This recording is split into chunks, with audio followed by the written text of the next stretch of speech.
Gjatë rrethimit të Sarajevës, aty ku mbi 5400 civil u vranë, 1600 nga ta fëmijë, ekziston një histori aq e errët sa për vitet të tëra u quajt thjesht mit. Por sot kjo histori është bërë objekt hetimi ndërkombëtar. Quhet Safari i Sarajevës.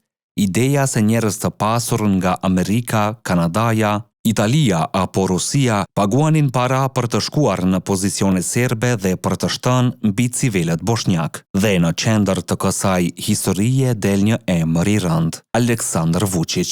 Gazetari investigativ kroat Domagoj Margetić thot se ka prova të bollshme që Vučići në vitet 1992-93 ka qenë antar aktiv i njësisë paramilitare të Slavko Aleksićit, e pozicionuar në varrezat hebraike të Sarajevës, një nga pikat më të njohura të snajperëve. Sipas tij, Vučići mbante armë të tipit pap me optik prodhimi zastavës dhe ishte pjesë të ashtu quajturës ekspedita e vdekjes. Margetić thot se një nga komandantet e rajonit, Mirko Blagojević, ka deklaruar se Vučići ka ardhur si vullnetar ushtarak në vitin 1992 nën komandën e Aleksićit. Ajo që e bën akuzën edhe më të rëndë është pretendimi se në njësinë e Aleksićit vetëm 2 persona flisnin gjuhë të huaja, Aleksandar Vučić dhe një vullnetar nga New Yorku, Zlatko Novak. Sipas kallëzimit penal të dorëzuar në prokurorinë e Milanos, këta të dy shërbenin si ndërmjetës për të huajt që paguanin për safarin njerëzor.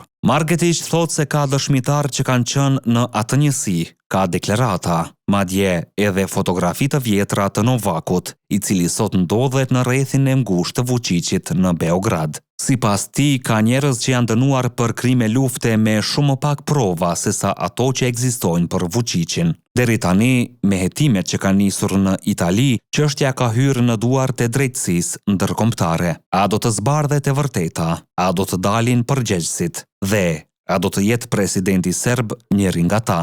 Shkruani në komente mendimin tuaj. Histori epike, aty ku e kaluara rilind.